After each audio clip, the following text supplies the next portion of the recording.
Assalamualaikum warahmatullahi wabarakatuh.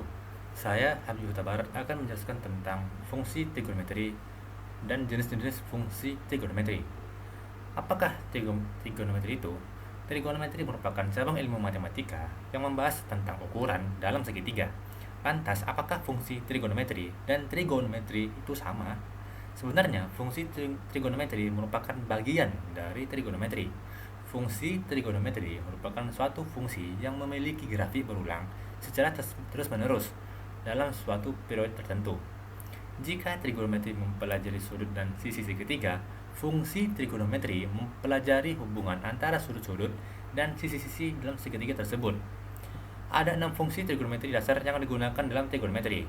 Yang pertama ada sinus, perbandingan yang terletak di sisi depan dengan sisi miring segitiga.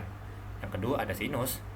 Yang kedua ada kosinus, perbandingan yang terletak di sisi samping dengan sisi miring segitiga.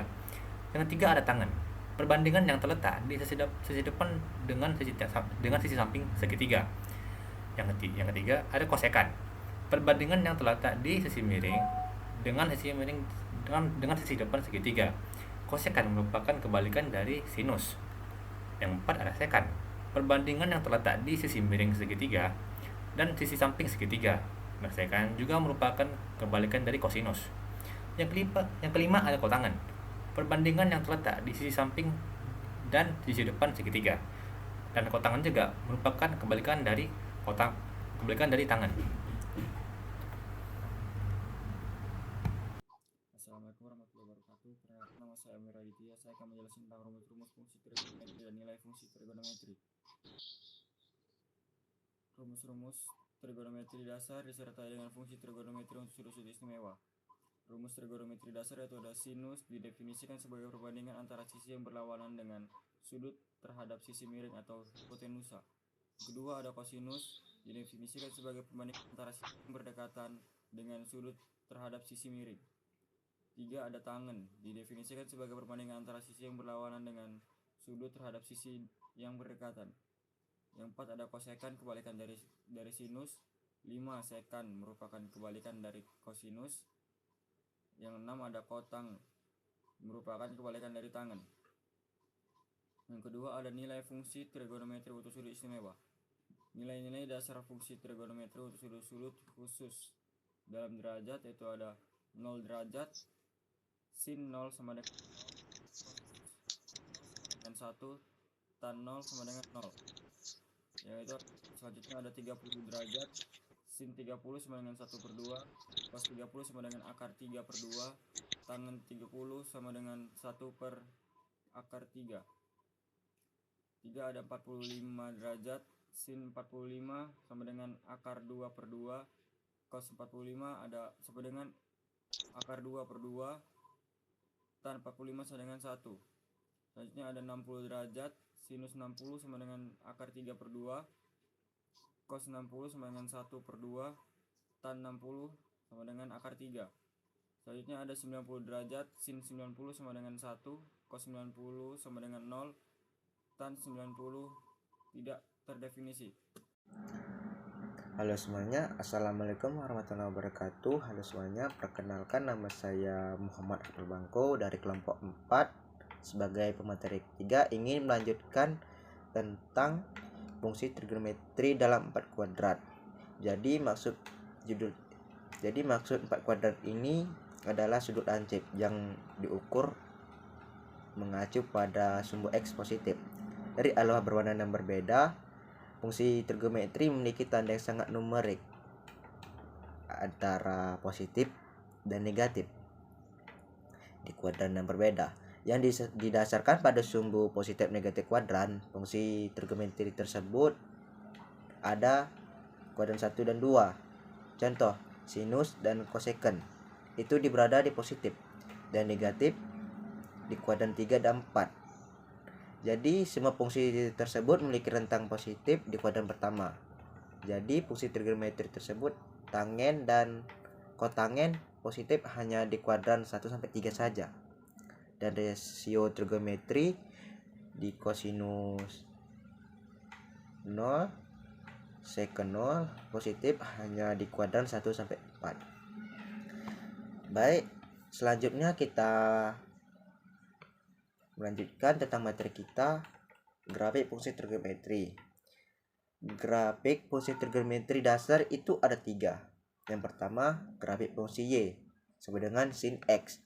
Dan yang kedua, grafik fungsi y sama dengan kosinus x. Dan yang ketiga, grafik fungsi y sama dengan tan x. Grafik fungsi tersebut menggambarkan dalam tata cara koordinat kartesius yang menggunakan dua sumbu, yakni sumbu x dari nilai sudut dan sumbu y sebagai nilai fungsinya. Jadi sumbu-sumbu x ini sebagai nilai sudut, panjangnya sama dengan keliling lingkaran 2xr. Dalam satuan derajat sumbu ini dibagi 360 bagian saja. Bisa dibagi 4, bisa 190, bisa 180, dan bisa juga 30 di bagian menunjukkan baik sudut-sudutnya.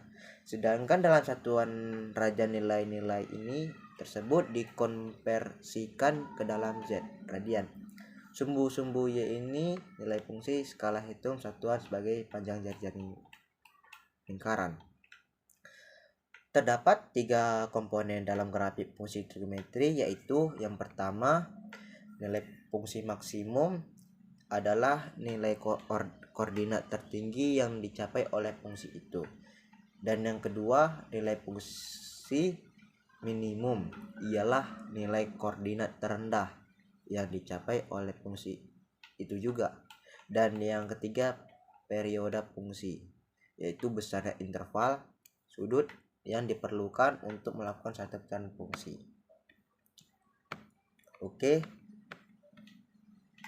sekian dari video saya hari ini. Mohon maaf walaupun saya gugup sedikit saja.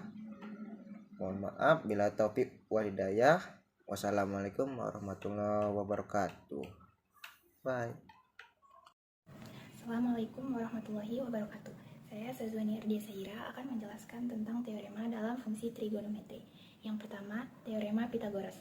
Teorema Pythagoras, rumus teorema Pythagoras dalam fungsi trigonometri disebut juga sebagai identitas Pythagoras, di mana identitas Pythagoras merupakan identitas trigonometri yang menggabungkan antara teorema Pythagoras dengan fungsi trigonometri segitiga siku-siku dan lingkaran satuan, di mana rumus teorema Pythagoras yaitu C kuadrat sama dengan A kuadrat ditambah B kuadrat, di mana C merupakan hipotenusa sedangkan A dan B merupakan sisi-sisi lain miringnya.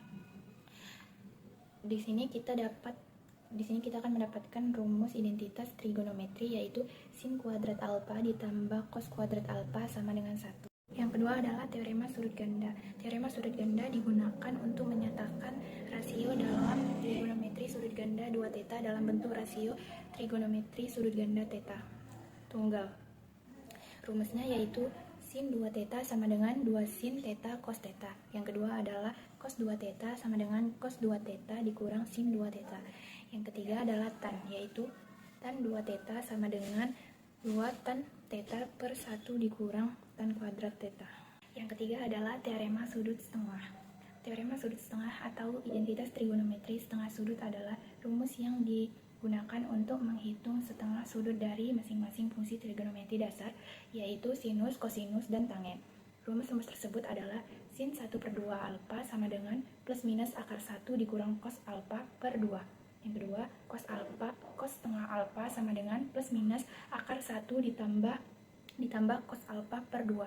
Yang ketiga, tan setengah alfa sama dengan plus minus 1 dikurang cos alfa per 1 ditambah cos alfa.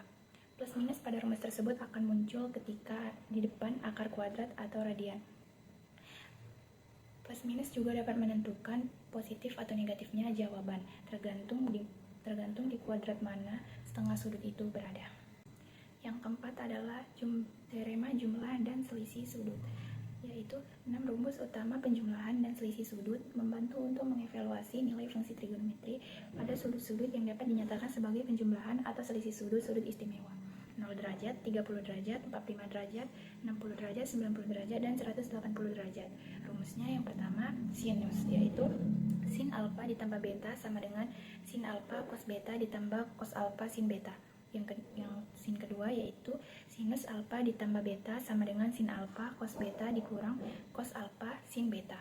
Yang kedua kosinus, yaitu cos alfa ditambah beta sama dengan cos alfa cos beta dikurang sin alfa sin beta.